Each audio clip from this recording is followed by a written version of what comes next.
Prime-time local news, serving the Lakeland and Midwest regions. Good evening and thanks for joining us. The Pioneer Lodge is proposing a major expansion to their existing faculty to address the need for more seniors housing in the city. Officials from Pioneer Lodge briefed City Council on their plans last month.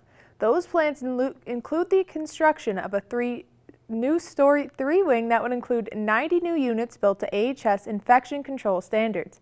51 of the units could hold couples. The estimated cost of the project is just over $23 million. The Lodge Board is hoping to partner with all levels of government, including 5 nearby municipalities, to help fund the expansion. Excited about it. It looks very interesting proposals that were discussed. I think we just need to refine it just a little bit to take it forward and start the process. And it's not much different than, as I said, the wastewater treatment plant. We're going to need funding partners from all sides. The facility's original wing was built in 1960 and has expanded many times over the years, including the addition of Pioneer House in 2017. Staff had a difficult time keeping the original wing cool and comfortable for residents during the heat wave that hit the city this summer. It was determined that air units and insulation needed to be replaced. Modernization is so important, and it was discussed. There was a portion there that built in the 1960s, some of the first parts of the lodge, that require significant upgrades. And similar to what council saw, once you reach a point of over 60% of the cost to upgrade, you can start and build fresh. In early 2020, there were 114 people on the lodge's waiting list, and the facility has been at full capacity for over 15 years. The Lloydminster Region Health Foundation will be hosting their final major fundraiser of the year next week. For more of the Gift to Health digital stream, here's Josh Howerlack. The Lloydminster Regional Health Foundation is hosting their Gift to Health virtual stream fundraiser on Tuesday starting at 8 a.m. The money raised from the event will be used for upgrades to hospital equipment, including a mobile digital radiology unit, a mobile C-arm, and a portable ultrasound unit with echo extension. I mean, anytime you're purchasing new imaging equipment, you're getting the latest and greatest in technology. So the precision of the diagnosing and the imaging is like tenfold better, and also the radiation exposure goes way down. So those are just two of the benefits, essentially. The fundraiser will have 24 runners on treadmills running for 12 hours straight. Donations can be made as one-time donations or per kilometer. The goal is to raise $500,000 for the efforts of the Regional Health Foundation. The event will feature a live stream of the runners and a continuous broadcast with interviews with a variety of guests. It's a mix of athletic people we know can pull it off, and just various people around the community we know would be good ambassadors and are going to be up for the challenge. So we've got everyone from Dr. Govender to Mikey Welligan, who was there last year and pounded out 123 kilometers. So it's going to be quite the day. Running in the fundraiser on what some runners are referring to as dreadmills will be a challenge mentally and physically, even for the most experienced athletes. I think the biggest thing that's going to keep me going for the 12 hours is the community of runners. It's a good thing that there's 24 of us.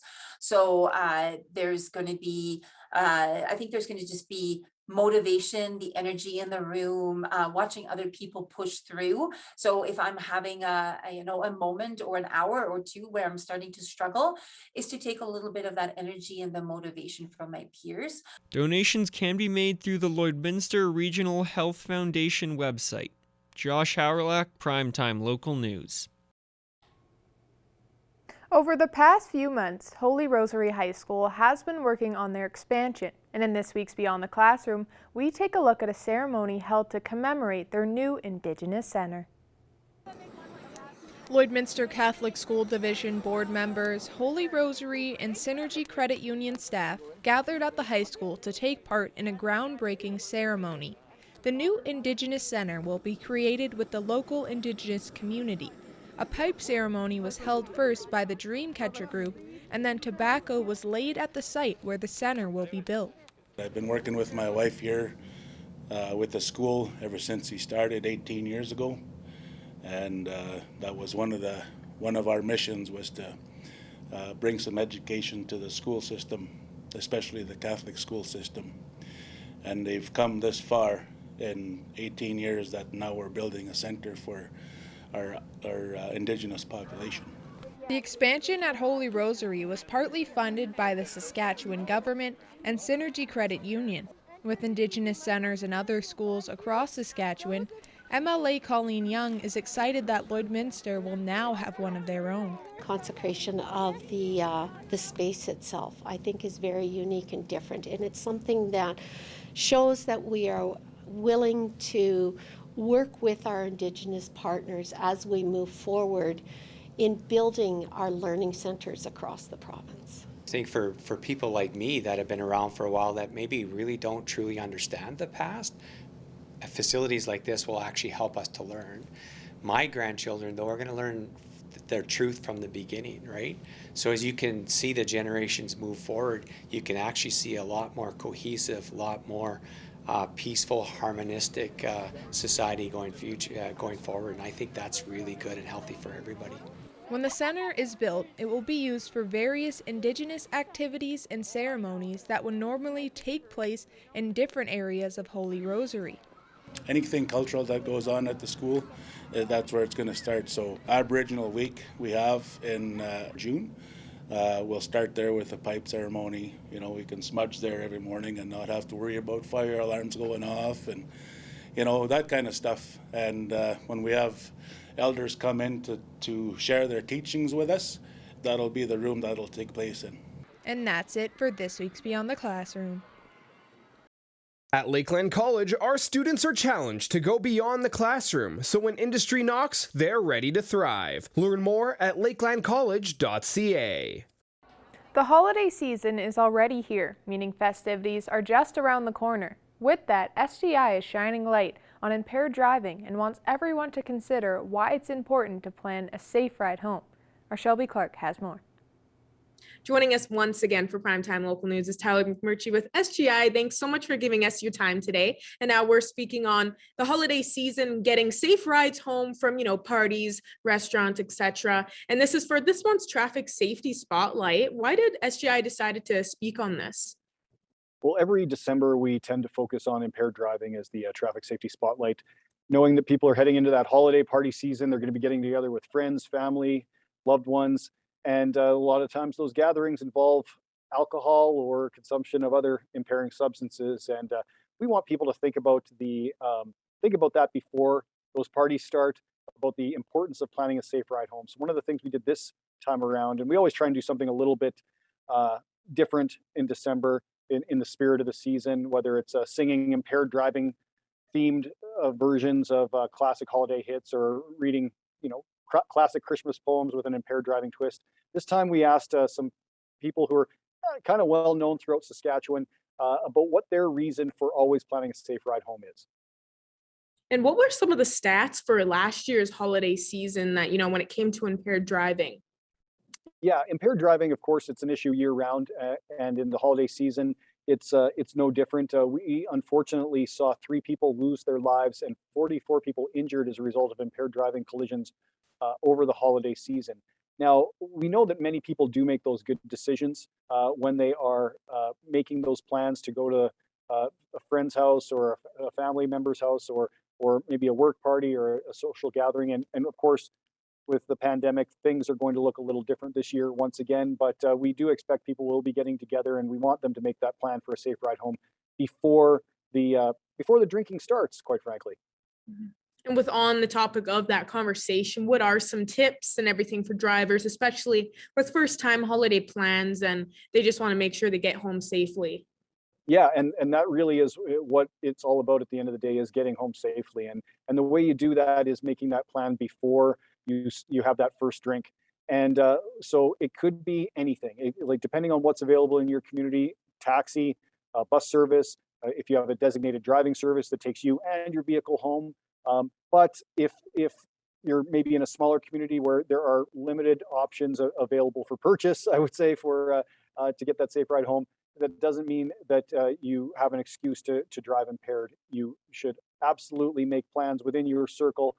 Somebody needs to be the designated driver, and if nobody else is stepping up, then it's really on you to step up and be the sober, safe designated driver for the people who are in your circle. Make sure they get home safe at the end of the day. I don't think anybody wants to remember this holiday season or any other as the one where somebody got arrested or somebody caused a collision that potentially injured or killed somebody because they got behind the wheel when they were impaired.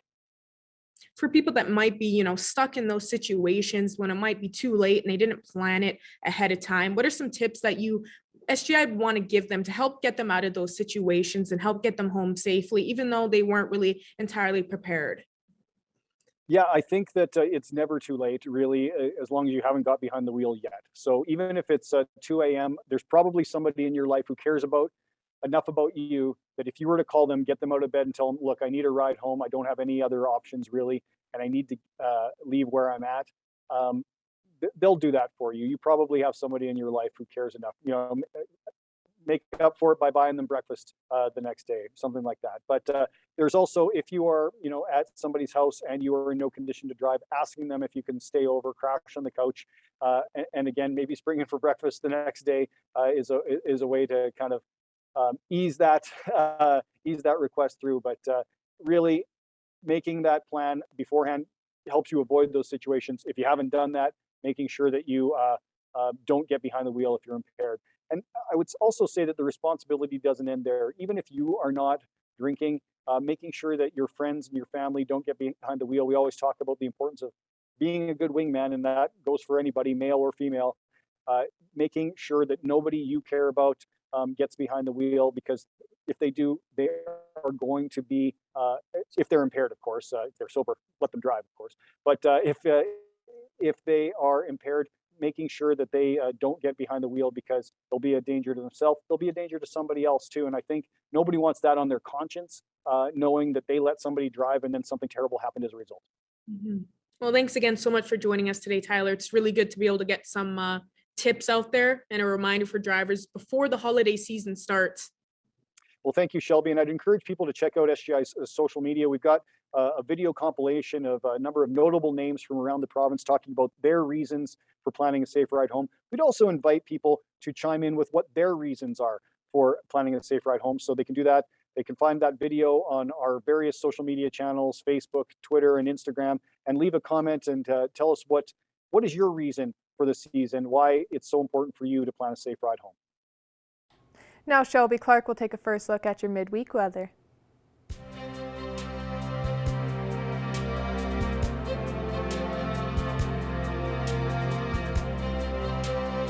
Thanks so much, Jasmine. Taking a first look at your weather for here in the border city, we are sitting at 2 with a little bit more cloudier skies.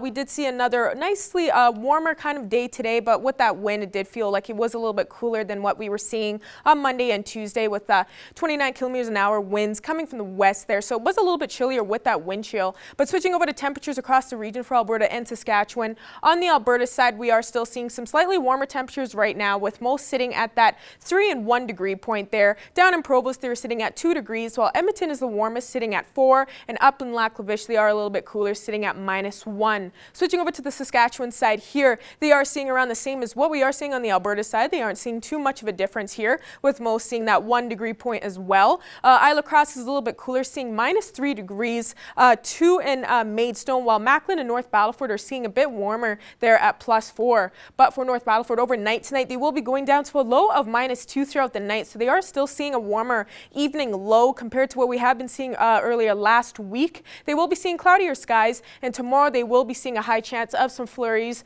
with a mix of some sun and clouds, seeing that 1 degree point for their high. Switching over to Cold Lake, overnight they will be cooling down quite a bit to a low of -9, so they almost are reaching that double-digit point for their low. They will be seeing some cloudier skies as well there, and tomorrow they will be seeing a high chance of some flurries with a little bit more sun peeking behind those clouds. And today, tomorrow for us in the border city, for overnight we will be going down to low of -1, so we will be seeing a warmer low for our temperature. And tomorrow as well, we will be seeing a high chance of some flurries, around a 60-70% chance there. So we will be seeing some snowfall once again tomorrow, and we will be seeing a mix of some sun and cloud there, seeing 4, so it's still going to be pretty warm. And switching over to our 3-day forecast for here in the border city, as I was saying, we will be seeing still a nice temperature for Thursday. Friday, starting off the weekend, we will cool down to -1, but not too bad to start it off, with a lot more sun there. And Saturday, Saturday, we will be seeing a cloudier skies there with -2 for our high. That's the first look at your weather forecast. We'll have more news coming up for you after the break.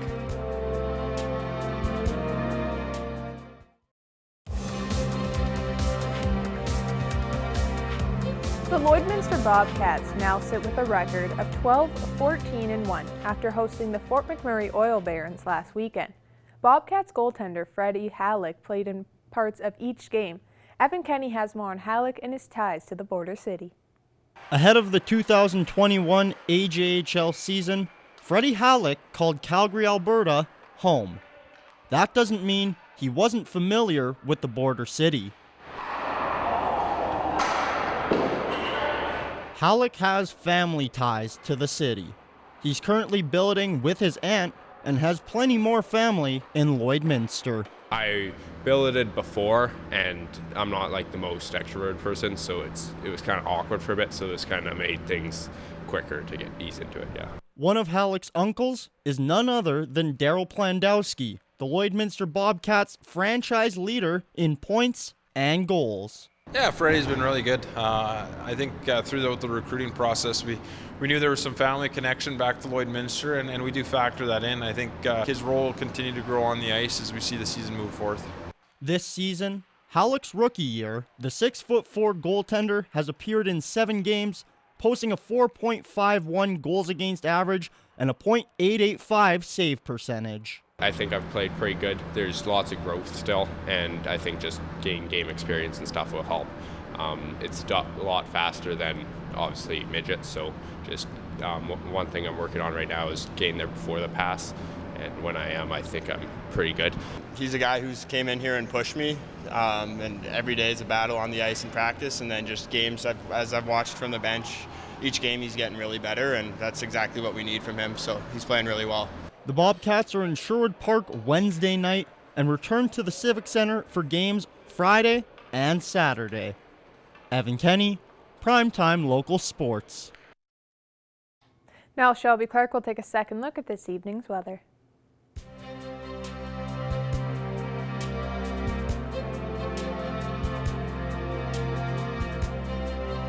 Thanks so much, Jasmine. Now taking another look at your weather forecast, we'll be looking at the regions of the provinces here, starting off with the central region, of course. Looking over on the Alberta side, they are still seeing some warm temperatures overall with 0 in Red Deer and Rocky Mountain House. Jasper's reached that 1 point, as well as in Cold Lake, 2 in Athabasca and Whitecourt, while 3 and 4 degrees in Edson, Ed, and Edmonton. Switching over to the Saskatchewan side here in the central region, they are seeing around the same as what we are seeing on the Alberta side here, with 4 degrees in North Battleford and Saskatoon, 3 in Prince Albert and Melfort, while Meadow Lake is reaching that 0 point as well. But switching over to our northern region of the provinces, they are seeing some slightly cooler temperatures with -22 in Uranium City, -25 in Stony Rapids, so they've even reached those -20 points, -19 in Wolston Lake, while as -12 and 14 in South End and Flin Flon, and the rest are seeing that -10 point. Switching over to this end here, they are seeing Grand Prairie and Slave Lake are seeing a little bit warmer temperatures at hitting that 1 point, -10 in Peace River, while high levels the coldest seeing -17 in both Fort Chipewyan and Fort McMurray are -11. But switching over to our southern region of the provinces, they are seeing around the same as what we are seeing in the central region, so not as cool at all compared to what the northern region is seeing. 4 in Lethbridge and Medicine Hat, while Coronation is at that 3-degree point, and the rest are seeing 0. Switching over to this end here, they are seeing slightly warmer temperatures compared to the Alberta side, 3 in Swift Current and Kindersley, as well as in Yorkton, 4 in Regina, while Estevan and Moose Jaw are a bit warmer, seeing 5 and 6 degrees. But as we go back across the region, the temperatures overnight tonight, we are cooling down in only certain spots. The rest are still seeing some warmer lows. Wainwright will be seeing that 0 point for their low tonight, -1 for Provost for their low, -2 for Murnum and Unity for their low tonight, while Paradise Hill and Bonneville will be seeing a low of -7 degrees, -9 for Pearson and Meadow Lake, while Isle Cross will be seeing the coldest, hitting that -15 point for their low throughout the evening. But most spots will be seeing cloudier skies, while Unity, Wainwright, and Provost will be seeing a high chance of some flurries throughout their night. And switching throughout the night to temperatures tomorrow across the region, we will be kind of cooling down a bit for our Thursday, but we will still be seeing around hitting that 0 point to maybe +3 in most spots. It will be a little bit cooler and up in Lac La Biche, seeing -1 for their point tomorrow. And Meadow Lake and St. Walburg will be a little bit cooler in their areas as well, with -4 in Meadow Lake and -1 in St. Walburg as well for tomorrow. And now switching over to our 7-day forecast for here in the border city.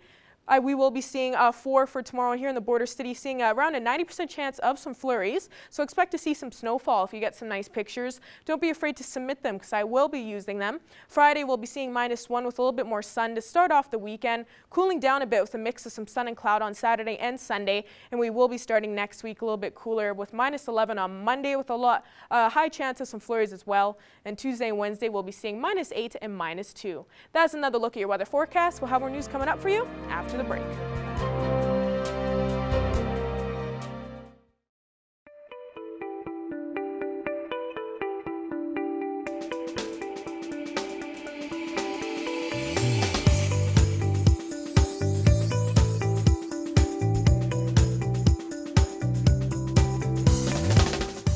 Stephanie Dobson is back with us again this week for another segment of Healthy Thriving Family After Divorce. And Stephanie, we have started a series basically talking about focusing on going through separation and divorce over the holiday season. And today we want to talk about the first Christmas after separation and divorce. You have some tips. We're going to start with the first one, which is to create new traditions or maintain some of the old ones. Tell me about that and ways people can go about that. Sure. Thanks, Stacey. So, first when we think about the holidays being separated is, of course, the first thing that people were going to be creating is a holiday parenting schedule. So you'll start to know, it's December 1st already. Can't even believe it. Parents will have already probably started to look at what that parenting schedule is going to look like. So as you're doing that, you may want to consider if there's some old traditions that your family may want to keep alive. And so it's not always that separated families have to be keeping the holidays separate and doing things separately. You can actually keep some things alive. You may want to think of things that might be particularly special for the kids. And if they've had a hard year with the first year of the split, you might think of even things like December 24th, putting out your treats for Santa, or waking up and having Christmas morning together with the presents, sharing the opening of the presents. Now, of course, you're going to have to determine if there's too much parental conflict. Obviously, you're going to want to do something to keep the conflict level low. So if you can't do that, you might want to look at thinking about new traditions. And it doesn't have to necessarily be tied to a particular day. So if you have the kids on the 26th instead of the 25th, maybe you create your new traditions with the kids on that particular day. All right, and Stephanie, tip number 2 you have for today is to surround yourself with loved ones for as many of the celebrations as possible. Why is that important? Well, it can be very lonely during the holidays. If your parenting schedule causes you to not necessarily have the kids on days that are special to you, it can be really difficult. So, if you, for example, agree that December 24th to the 26th, this year will be with the other parent and next year will be with you. Next year, it will be wonderful. You'll have those 3 days together with the kids, but this year it might be a little bit lonely.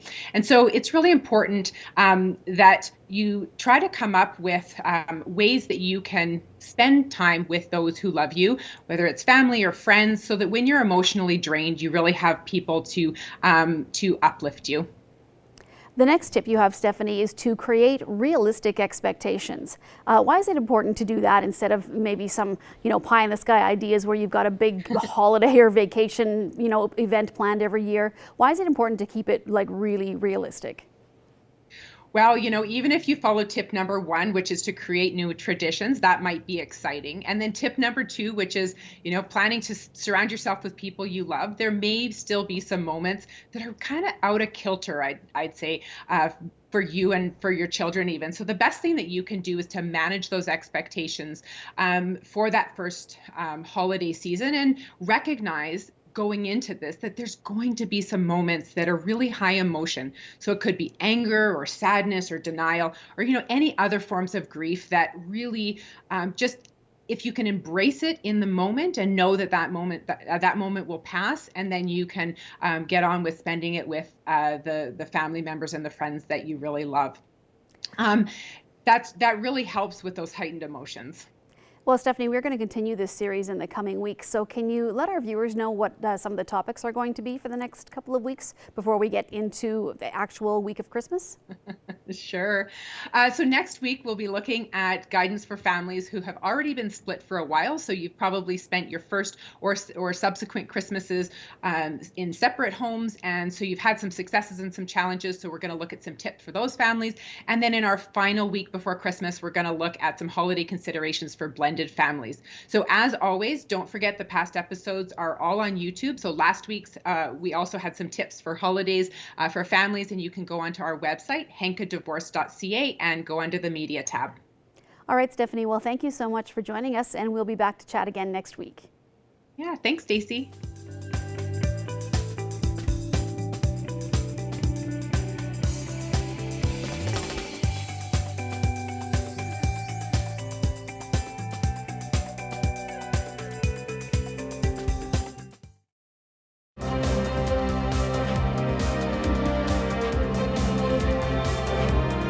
A new report commissioned by the Canadian Medical Association is providing a stark look at some of the pandemic's impacts on Canada's healthcare system.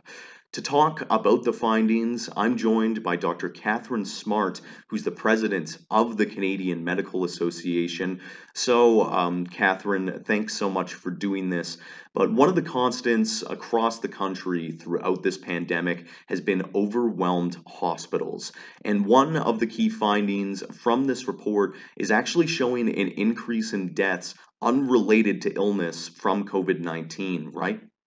Absolutely. We looked at a period from August to December, so about 5 months, and we saw there was 4,000 excess deaths over what we would normally expect in our population that weren't attributable to COVID.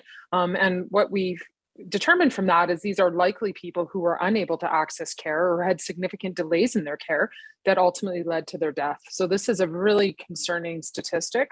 And I suspect that we're going to see this continue throughout the pandemic until we can get our healthcare system back to functioning. And the report also identifies an increase in opioid-related deaths to nearly 20 a day in the first 3 months of 2021. So I was just wondering what else this report contained or uncovered about addictions in general. Yeah, as you said, we saw a huge increase in the amount of people dying from substance use. I think that's on the backdrop of worsening mental health and isolation, of course, across the country. Unsafe drug supply is a big contributor. As I think we know, fentanyl is now commonly in the drug supply, and that's often what contributes to these overdose deaths. It's obviously really, really concerning. Certain provinces have been impacted more dramatically by this. And these are often young people who are losing their lives, often people that have struggled to seek care for perhaps an underlying mental illness or trauma or other things in their lives that have led to the substance use. And I think it really just speaks to the crisis we have in mental health care across this country and a strong need to destigmatize drug use and provide safe supply and get people the medical care they deserve who are struggling with addictions. And among other findings are that 2/3 of Canadians living with chronic health conditions actually reported difficulty in accessing the health care that they need. So, with that, as well as everything else that we've discussed, what kind of response do you think is required at this point to get things back on track? I think it's really challenging. Right now, of course, today we're hearing a lot more about the Omicron variant and what is that going to mean for Canada. Right, I think as we're getting to excellent levels of vaccination and we're anticipating sort of building back and really wanting to start to look at some of these issues in the system, how do we get the system back on its feet? How do we get people accessing care again, which is, as you stated, for people with chronic illness was a real challenge during the pandemic. I think the path forward right now is unclear. Are we headed into more lockdowns, more restrictions? We don't know yet at this point. I certainly hope that's not the case, but I just think it's too early to tell. We did see a huge pivot to virtual care, which has, of course, been so important in keeping people connected with their healthcare. And I think we're getting better at using it and we're starting to understand it better.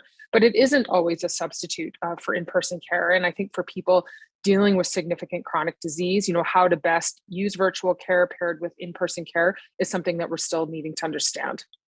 Those are all the questions that I had, but is there anything else that you just wanted to communicate to the masses quickly before we say goodbye? I think what people should really take away from this report is that we have a health system in crisis, and it's really time for governments to come together. We need to unsilo healthcare. We need to collaborate. We need to move towards actual solutions. We've been talking about the healthcare system for a long time. We have many reports telling us about how it's not working well, gathering dust on shelves. But now is really a time for action. And I think this report really lays bare the broad impacts of the pandemic and what Canadians can expect if governments don't get serious about solving these problems. Thanks so much for doing this, Catherine. Thank you for joining us on Primetime Local News, and have a good evening.